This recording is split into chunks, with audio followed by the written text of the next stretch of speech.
সুপ্রভাত। কেমন আছো সবাই? আশা করছি তোমরা সবাই ভালো আছো, আর আমিও বেশ ভালো আছি।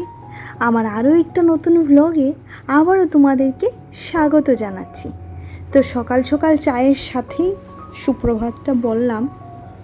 বহুদিন পর চা করতে এসেছি, তার জন্য চাটাও বহুদিন পর শেয়ার করছি। আর বাইরে হচ্ছে ঝমাঝম বৃষ্টি, কারণ প্রত্যেক দিন সকালে আমি পুজো দিতে দিতেই মা চাটা করে নিয়ে যায়, তার জন্য চা করাটা আর তোমাদের সাথে শেয়ার করা হয় না। তো ভাবলাম আজকে যেহেতু আমি চাটা করেছি, তাহলে আমি এটা শেয়ার অবশ্যই তোমাদের সাথে করব। আর এদিকে ছোলার ডাল আর আলু একসাথে দুখানা সিটি মেরে রেখে দিয়েছি। এবার দেখো এখানে ফোড়নে দিয়ে দিলাম শুকনো লঙ্কা, তেজপাতা, 5 ফোড়ন আর আদা, আর একটু এলাচ আর দারচিনি থেতো করে দিয়েছি। এবার নারিকেল গুঁড়োটা দিয়ে দিলাম। এবার ভালো করে লবণ, হলুদ আর চিনি দিয়ে এটাকে নারিকেলটাকে ভাজা ভাজা করে সে সেদ্ধ করে রাখা ছোলার ডালটা দিয়ে দেব।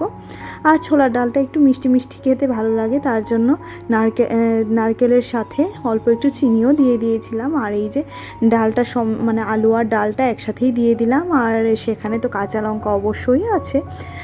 আর আজকে বৃষ্টি দেখেই ভাবলাম একটু ভালো মন্দ টিফিন করা যাক। যদিও বা তোমরা মনে হয় এই নিয়ে দ্বিতীয়বার আমার ব্লগে দেখছো যে লুচি করেছি, কারণ এগুলো আমার ঘরে কখনোই করা হয় না। একমাত্র রুটি হলে রুটিই হয়, আর এর বেশি কিছুই হয় না। কারণ মিঠির বাবা খুব বেশি মানে ভালোবাসে না এত তেল মশলার খাবার, যে ঘুম থেকে উঠেই তেল দিয়ে খাওয়ার, সেটা কখনোই ভালোবাসে না। আর মা আছে, তার জন্যই সাহস পেয়েছে, কারণ মা বেলে বেলে দিচ্ছে আর আমি ভাজছিলাম, আর তার জন্যই এটা করার আজকে সাহস পেয়েছি। আর এগুলো করতেও না অনেকটা সময় লাগে, আর অনেকগুলো বাসনও বেরোয়, জানো তো। যে কারণে আমি এইগুলা খুব বেশি করে করতে পারি না, কারণ যেহেতু সংসারের সমস্ত কাজ একা হাতে আমাকে সামলাতে হয়, গোপোষণার সেবা দেওয়া, মেয়ের যত্ন, সব কিছু মিলে মিশে আমি আর পেরে উঠি না গো এত কিছু করাতে। আর সে পেরে ওঠাটা আর আমার দ্বারা হয় না। তো এই যে এখানে লুচিগুলি প্রত্যেকটাই খুব সুন্দর হয়, ফুলকো ফুলকো হয়, ফুল ছিল। আর এখানে আমার ছোলা ডালটাও রেডি হয়ে গেছে। আর এই যে মা এদিকে বেলে বেলে দিচ্ছেন আর আমি ভাজছি। তো এটা মিঠির পাপার জন্য বেরিয়ে নিলাম একখানা রসগোল্লা, আর তাতে শসাও দিয়ে দিয়েছি। রসগোল্লা আর কেউই খাবে না, তো দুখানা ছিল।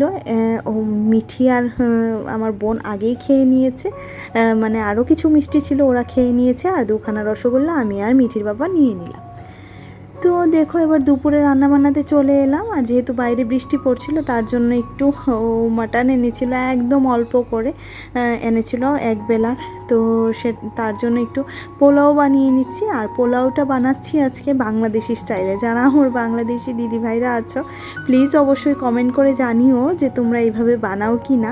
প্রথমে তেলের মধ্যে দিয়ে দিয়েছিলাম এলাচ আর দারচিনি, তার মধ্যে একটু পেঁয়াজ দিয়েছি, আদা রসুন বাটা দিয়েছি, আর দিয়েছি তোমার কাঁচা লঙ্কা। আর এই যে এবার দুধ দিয়ে দিচ্ছি।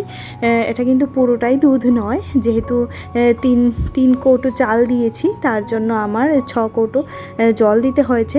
আমি 5 কৌটো দিয়েছি, 6 কৌটো দিইনি। 6 কৌটো দিলে খুব বেশি নরম হয়ে যেত। তো 5 কৌটোর মধ্যে আমি 1 কৌটো দিয়েছি দুধ, আর বাকি 4 কৌটো দিয়েছি জল।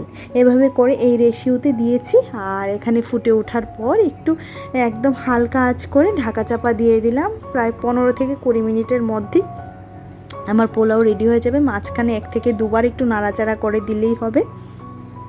আর পোলাওটা খেতে কিন্তু বেশ ভালো হয়েছিল, খুব ভালোই হয়েছিল বলবো, কারণ এটাতে একটু কেওড়া জল দেওয়া যেত, বাট এগুলো আমার ঘরে খুব বেশি একটা পছন্দ করে না, যার জন্য দিইনি।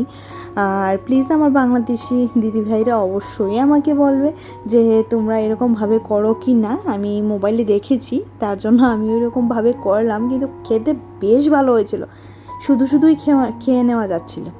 আর এদিকে দেখো এবার আমার চালটা দেখাচ্ছি তোমাদেরকে, এটাও সেদ্ধ হয়ে গেছে। এবার ঢাকা চাপা দিয়ে রাখলে আরও হয়ে যাবে। তো এই যে আজকে আমাদের লাঞ্চ মেনু পোলাও। আর মা যেহেতু মাংস খায় না, তার জন্য মায়ের জন্য এদিকে ছানা, মানে পানির তরকারি আর মাছ ভেজেছি, আর হলো কাঁকরোল ভাজি, আর এই যে আমাদের মাটনটা। আর দেখো ভালো মন্দ রান্না করব কি, আবার রোদ উঠে উঠে গেছে, মানে দিনটা দেখে মানে রান্না বসিয়েছি বৃষ্টি দেখে রান্না সারতে সারতে উঠে গেছে রোদ। এই হচ্ছে অবস্থা। আর এদিকে মিঠিমার তো আজকে মজাই মজা, কারণ সে তো এসব প্রচণ্ড ভালোবাসে, যদিও বা তাকে আমি এসব দিই না। বহুদিন পরে তোমরা হয়তো বা দেখেছো আমার মেনুতে আজকে মাংস আছে, বহুদিন পরেই মাংস খাওয়া হচ্ছে আর পোলাও খাওয়া হচ্ছে। বাট মাঝে মধ্যে বাচ্চাদের দিতে হয় জানো তো, কারণ একঘেয়ে বাচ্চাদের মুখেও কিন্তু চড়া পড়ে যায় একঘেয়ে খাওয়ার খেতে খেতে। আর এটা ঠিক সন্ধেবেলা সন্ধে পুজো দিয়ে আজকে সন্ধ্যাটা শুরু করলাম। তো গুড ইভিনিং সবাইকে। তো সবাই এখন কি করছো অবশ্যই কমেন্ট করে জানিও, আর সবাই কেমন আছো সেটাও আমাকে কমেন্ট করে জানিও। আজকে তোমরা কেমন আছো সেটা জিজ্ঞেস করেছি কি, মনে হয় করেছি, না করিনি, আমি ঠিক ভুলে গেছি। তো সন্ধে দেওয়ার পর গোপোষণার সেবা দিয়ে গোপোষণাকে শয়ন দেব। আর সন্ধ্যাটাও আমার খুব বেশি দেওয়া হয় না, কারণ মা দেয় প্রত্যেক দিন সন্ধ্যা দেয়, সন্ধ্যার পুজোটা মাই দেয়, তার জন্য সেটাও শেয়ার করা তোমাদের সাথে খুব বেশি হয় না। তো আজকে যেহেতু সুযোগ পেয়েছি সেটাও একটু শেয়ার করলাম, আর আমার গোপোষণার শয়নটাও তোমাদের সাথে শেয়ার করলাম। এই যে গোপোষণাকে শয়ন দিয়ে দিলাম, এবার দু সাইডে দুখানা পাশ বালিশ দিয়ে হালকা করে কাঁথাটা উপরে দিয়ে দেব, কারণ রাতে অনেক সময় ঠান্ডা লাগে, তো হালকা করে দিয়ে দেব, ঠান্ডাও লাগবে না আবার বেশ হাওয়াও লাগবে। তো আর এই যে ওনাকে তো একটু থাপকি দিয়ে ঘুম পাড়াতে হয়, একটু হাত বুলিয়ে দিতে হয়, তাহলে উনি খুব আরাম পান, যেহেতু ছোট শিশু। তো ওনাকে ঘুম পাড়িয়ে তারপর ওনার বাসনপত্র সমস্ত নিয়ে গেছিলাম মেজে আনতে। আর যেহেতু আমি পিতলের বাসন ব্যবহার করি, সব কিছুই পিতলের বাসন ব্যবহার করি, তার জন্য এই বাসনগুলো মাজতে তো একটু কষ্ট হয়, বাট প্রত্যেক দিন যখনই সুন্দর করে মেজে রাখি, আর প্রত্যেক দিনের কাজ প্রত্যেক দিন করলে না সেরকম গায়ে লাগে না। তো যেহেতু প্রত্যেক দিন মাজি, তার জন্য বাসনগুলোও ঝকঝকে তকতকে থাকে, খুব বেশি নোংরা হয় না। আর যখন আমি পুজো দিতে পারি না, মিঠিমা পুজো দেয়, তখন একটু বাসনগুলো নোংরা হয়ে যায়, তারপর আবার আমি মেজে দিই, তো পরিষ্কার হয়ে যায়। আর পিতলের বাসন দেখবে ঝকঝক তকতক না করলে ভালো লাগে না। আর যেহেতু আমরা খুব সুন্দর সুন্দর থালাতে মানে খাবার গ্রহণ করি, তাই ভগবানের ভোগ দেওয়ার থালাটাও সুন্দর না হলে ভালো লাগে না দেখবে, তাই না? আর এই যে দেখো একদম চকচক করছে না, সোনার মতো। তো এই যে এখানে রেখে দিচ্ছি, তো কালকে সকালে এখান থেকে নিয়ে আবার পুজোতে লাগিয়ে দিতে পারবো। তো এই করে করেই না আরও একটা দিন আমার শেষ হয়ে গেল, মানে এই কাজ করে করেই আরও একটা দিন শেষ হয়ে গেল। আর দুপুরে একটু ঘুমিয়েছিলাম, যেহেতু রাত্রে এডিটিংটা সেরে ঘুমোতে একটু দেরি হয়ে যায়, আর মিঠিমার পড়াশোনাও আছে তার জন্য একটু দেরি হয়।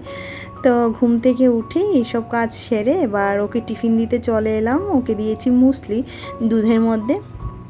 এবার এটাকে ঢাকা দিয়ে দেব, এই যে গরম দুধটার মধ্যে এটা নরম হয়ে যাবে, তো সে খেয়ে নেবে, খেয়ে বা টিচারের বাড়িতে যাবে। আর আমাদের জন্য চা নিয়ে নিয়েছি, মার জন্য আর আমার জন্য।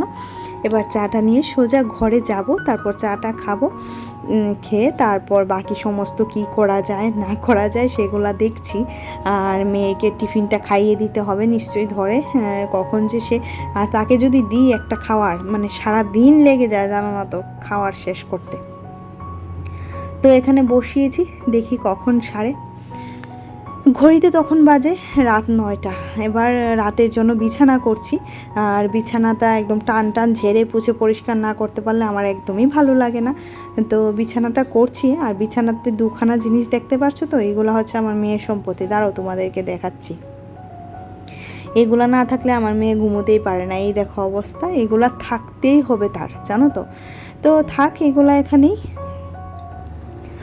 আর আজকে রাত্রে আমি ভাত খাবো না, যেহেতু লুচি খেয়েছি, তারপর পোলাও খেয়েছি, প্রচুর পরিমাণে খেয়ে নিয়েছি ভাই। আজকে প্রচুর পরিমাণে নয়, আমি কখনোই সেরকম প্রচুর পরিমাণে খাই না, বাট তেল খাওয়া হয়েছে অনেক বেশি, তার জন্য আমি মিষ্টি আলু সেদ্ধ করেছি। আর এখানে ভাত আছে, মাংস আছে একটু, আর পনির তরকারি আছে, এটা দিয়ে সবার খাওয়া দাওয়া হয়ে যাবে। তো চলো আজকের মতো আমার ব্লগটা তাহলে এখানেই রাখছি। সবাই ভালো থেকো, সবাই সুস্থ থেকো, আর সবচেয়ে বড় কথা হচ্ছে সবাই হাসি খুশি থেকো, কারণ জীবন একটাই ভাই, চলে গেলে আর পাবো না, এই জীবনে হাসি খুশি থাকতে হবে। তো চলো টাটা, গুড নাইট, ভালো থেকো সবাই।